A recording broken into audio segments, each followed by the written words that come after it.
Hello everyone. Today I'll be bringing 3 completely different dresses to life on paper. When I sat down at my desk today to draw, I felt inspired to explore the world of fashion illustrations. Specifically, I wanted to capture the essence of 3 unique dress styles that couldn't be more different from each other. So from vintage glamour to bold statements of contemporary designs, I'll be drawing my way through a fashion landscape that celebrates both creativity and personal expression. So let's turn this blank page into a runway of imagination. So to begin with, I sketched out like a skeleton figure of each of the characters. The sketchbook that I'm using is of a smaller size. It's roughly 6 inch by 8 inch. And whenever there's lesser space on the page, I kind of feel cramped, and that kind of messes up my proportions whenever I'm drawing.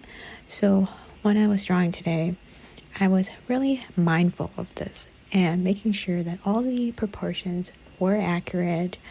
So for example, this corset on this character that this character's wearing, I try to move it more to the upper part of the torso so that the body looked taller and added more length to the character. One thing I've noticed in fashion illustrations is that most of the characters are very tall. So that's something that I wanted to capture here. And then with these braids, what I did here is I drew one guideline, like one wave, and then drew the strands around that one wave so that the braid is not stick straight downwards. It has more of a motion. It's more flowy, and it kind of wraps around the body, which I like that, And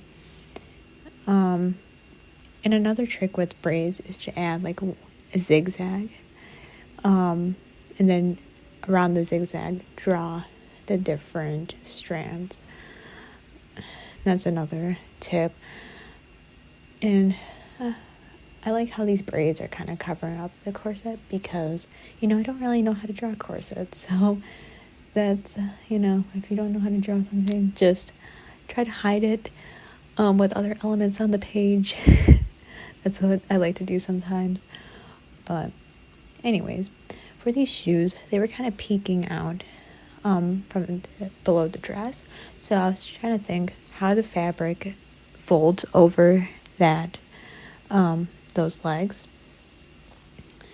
And that's what the entire illustration I was thinking about, the body and how the fabric, folds over different portions of the body. Like here, since it's a longer dress and it's more simple, it doesn't have that many ruffles, so it's just 2 main lines on the body. And then for these arms, I was thinking about the length of these arms and how, even if they were folded, I was trying to think if the character were to unfold the arms and place them by the sides of the body, the arm should still be a little bit past the waist.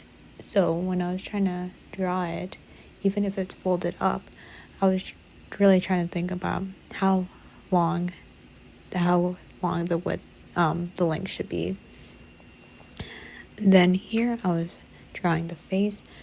I wanted the face of this character to be a little bit different than the character on the right. So I kind of made the eyes angular to add a little bit more intrigue.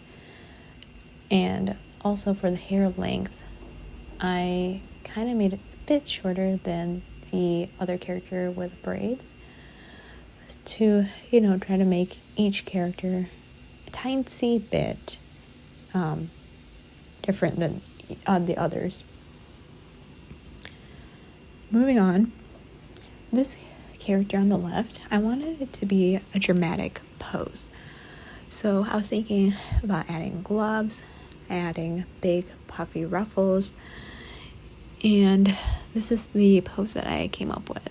I like drawing the full body, even though in the end it always get covered up by the dress. And the reason being is that, again, this idea of trying to understand how the clothing would fold, around that body, and it just helps me with that.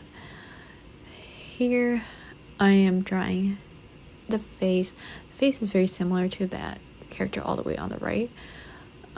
This one, the one difference is the big hair. I wanted it to be like old Hollywood hairstyle where there's like the big waves. So I used different references. I looked up at different references to try to get those waves right. Like, it's kind of like a hairstyle that needs a lot of hairspray. So I was just thinking about those elements as I was drawing that. Then for the inking, specifically for the braid, I kind of added more line weight to the outside of the braids. And then for the strands, I used like a lighter weight, like a fine tip fineliner, so that there is some difference or intrigue for these braids. The brush or the tool that I'm using is like a dual tip pen. So like one side is of a brush nib and it's like a water-based ink, and then on the other side is like a fine liner. So it's really great. The fine liner is really great for smaller details, like the face, the eyes, or like shoelaces, things like that, of that nature. And the brush nib is really great for like kind of outlining the outer edges of drawings, or like filling in bigger portions, like the corset, for example. Here, when I was inking the eyes of this character, the pupils of the eyes was turned out to be a lot bigger than what I had initially wanted, and what I drew in my pencil sketch. So that's the thing about inking, since you're drawing over the pencil, sometimes, it won't always be exactly like the pencil sketch. So like sometimes a line will add more volume to some portions of the drawing that wasn't there in the initial pencil sketch. And I guess that's kind of the beauty of it, right? Because you never know like how your drawing will look like after inking, and it might change some things up, add some things. It's just funny how like little changes in the line art can, really change the feeling of a drawing. That's what I just love about art. You never know what you're gonna get, and it's just that journey. Here for this character, initially I was drawing the face with like a fine liner, but then I decided to make the lines bold. Wow, I can't speak today. I decided to make the face have like bolder lines. That you could always add more weight to the lines, but not the other way around, like you can't go from a bold line to a thinner line. So whenever I'm deciding between the two, I always choose between the lighter line, because I know I could always go back and add more boldness to a line. And then when I was coloring in these larger areas with my brush pen, I tried to make all the direction of each stroke in the same direction so that it's more cohesive, so for each of the three sections, they're all of the same direction. And then here I decided to go back to this character and fill in the hair, because the pupils of the eyes were of a darker color, so I thought that would really match, to have darker hair and then darker pupils. And then I started painting backgrounds. of each of the characters. This paint is actually from some craft project that I had. It's like the paint by numbers kit. So a paint by numbers is like a creative art activity where there's like a pre-printed canvas that's divided into numbered sections. Then each of those sections have like a specific number associated with it. And basically what you do is you just match the number with the color and fill in that numbered area with the corresponding color paint. So I had like a lot of paints from those sets, mainly because I start those drawings or those paintings and then I lose interest quickly because, the favorite part for me of art is the drawing, more than the painting or the coloring. I love sketching. So paint by numbers is really not my favorite. And so I have a lot of these paints. Decided today would be a great time to use some of the stuff from what I have. Then here I'm moving on, drawing the background of this character with this pastel blue. Initially the blue that I had was of a really light blue color. It was actually closer more to white than blue, so I added more pigment to it. And I just love how each of these characters kind of break out from the rectangle in the background. Like they kind of have portions like arms or their legs kind of break out from that rectangle, which is something that I just love. Another thing I did with the background, is for each rectangle I kind of staggered it. It's like, for example, the character on the left has like a higher rectangle than the one in the middle. The rectangle in the middle is like a bit lower. So I thought that staggering those backgrounds would just add more intrigue to the illustration. But yeah, on the right I decided to go with this dusty pink color. Initially I was thinking about going with a tan color, which I thought would go well with blue. It would kind of be like a beach theme, right? Like a sand, and then you got the water, which is blue, kind of like a summery theme.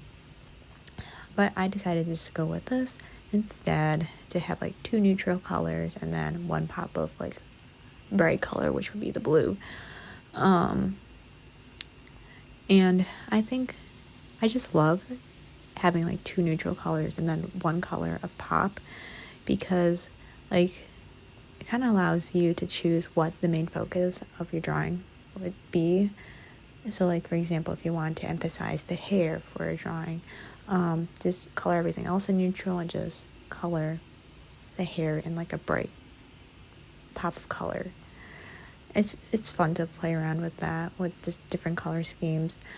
Here I'm filling in the different details with acrylic paint, and I lightened up the colors even more for these different details. And each character uses two of the colors from the color scheme. That was my goal, so that the illustration would be cohesive and each of the characters will kind of flow with one another. Here I'm just filling in the braids. One thing I did notice is that the brush pen was kind of bleeding into the paints. So that's something I need to think about in the future, Maybe instead of inking first, I flip it and like paint first, paint over the pencil, and then do the inking. So that's something that I want to try in the future, With every drawing, you kind of get more ideas on how you should change your process. But yeah, I believe that this is the final thing that I painted, and this is the final illustration. Thank you all so much for watching.